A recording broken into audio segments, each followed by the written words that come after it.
La raison de la popularité des films d'horreur thaïlandais, parce qu'ils sont audacieux dans leur tournage. Ils savent créer une atmosphère effrayante. Les images sont suffisamment inquiétantes. Le dernier film d'horreur thaïlandais, on dit qu'il est basé sur un fait réel. C'est certainement un bon film à regarder. L'histoire commence par un incident de location. Ning et son mari possèdent 2 propriétés à leur nom. Afin d'augmenter ses revenus, Ning veut déménager de la villa à un petit appartement et louer la villa. Mais son mari, Quinn, n'est pas d'accord. L'agent s'apprête à montrer l'appartement à ses clients. Ning appelle son mari et lui demande d'ouvrir la porte à l'agent. Ning se précipita alors. C'est une mère et sa fille qui visitent la maison. La mère Rattray est un médecin retraité de l'hôpital.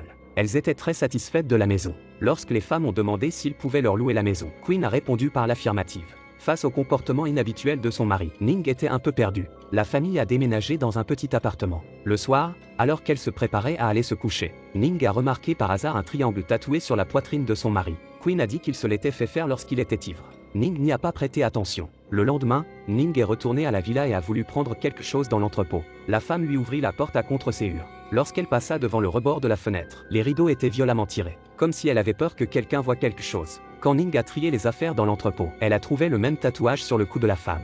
Elle était perplexe. Cette femme veut filmer les secrets de son mari, mais elle est bloquée par une étrange ombre noire. Mais quand Ning a déplacé son téléphone pour regarder devant elle, l'ombre a disparu. À l'instant, Ning a suivi son mari sur le toit. Elle a vu son mari secouer son corps comme s'il était possédé. Il psalmodiait des paroles inintelligibles. Il y avait des corbeaux tout autour. Cette scène fit tourner la tête de Ning. Alors qu'elle s'apprêtait à l'enregistrer sur son téléphone portable, une étrange ombre noire se dressait devant elle. Lorsqu'elle éloigna son téléphone portable, elle ne pouvait rien voir. Ning essaya de la toucher avec ses mains. Soudain, un grand nombre de corbeaux attaquèrent Ning. Paniquée, elle est retournée en courant dans sa chambre. Allongée sur le lit, elle n'osait pas respirer, car son mari se tenait derrière elle. Le lendemain matin, pendant que son mari faisait la vaisselle, elle a pris le livre rouge, mais quand elle l'a ouvert, il n'y avait pas un seul mot dedans. Après avoir entendu la voix de son mari à l'extérieur, Ning a voulu cacher le livre dans l'armoire. Mais au moment où elle a ouvert la porte, Ning fut complètement choquée. À l'intérieur se trouvait un hôtel caché. Elle se souvint du comportement étrange de son mari, les taches de sang sur le corps de sa fille, et les locataires, les mêmes chants de 4 heures du matin, les mêmes marques. Quelle était la relation entre son mari et eux? Mais ce qui est encore plus horrible, ce jour-là, quand Ning est allée chercher sa fille à l'école, elle a vu cette vieille femme assise à côté de sa fille. Son visage était caché par un livre rouge. Ning s'est précipité vers elle, mais elle a disparu en un clin d'œil. Puis sa fille s'approcha. Elle a trouvé une marque triangulaire sur son cou. C'est une marionnette possédée par un esprit. La femme prend un couteau et se coupe la paume. Elle trace un sort sur le front de la marionnette, pour faire revivre l'esprit à l'intérieur. Il s'avère qu'il y a 11 ans, Quinn avait une fille adorable nommée Jia. Elles vivaient toutes les deux ensemble. À cause d'un accident, le chauffe-eau a explosé. Jia a été tuée sur le coup. Après la mort de sa fille, Quinn était dévasté, jusqu'à ce qu'il rencontre Ning.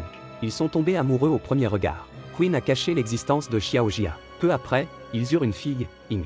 Cependant, Quinn s'est rendu compte qu'Ying semblait pouvoir voir l'âme de Jia, jusqu'au jour où la locataire arrive. La femme se tenait à l'endroit où l'accident de Xiao Jia s'était produit. Elle dit, elle est partie si soudainement. Son âme est toujours en train d'errer ici. Les paroles de la femme touchent Quinn. La femme donne alors un livre à Quinn. Elle lui a dit que si elle pouvait emménager, elle l'aiderait à voir sa fille décédée. C'est pourquoi Quinn a loué la maison. Après cela, Quinn est devenu un soi-disant croyant. Sur l'ordre de cette femme, il se levait tous les matins à 4 heures pour chanter. La fille a dit à Quinn, s'il voulait voir Jia, il devait trouver un corps de l'âge de Jia. Et le propriétaire de ce corps peut communiquer avec l'esprit. Les deux peuvent partager le même corps. Et Ying est parfait pour cela. Quinn dit la vérité à sa fille. Ying, compréhensive, décide d'aider son père et sa sœur. Quinn emmène secrètement Ying à la rencontre du locataire. Mais tout était prêt. La cérémonie était sur le point d'avoir lieu. Mais il s'est avéré que c'était une conspiration.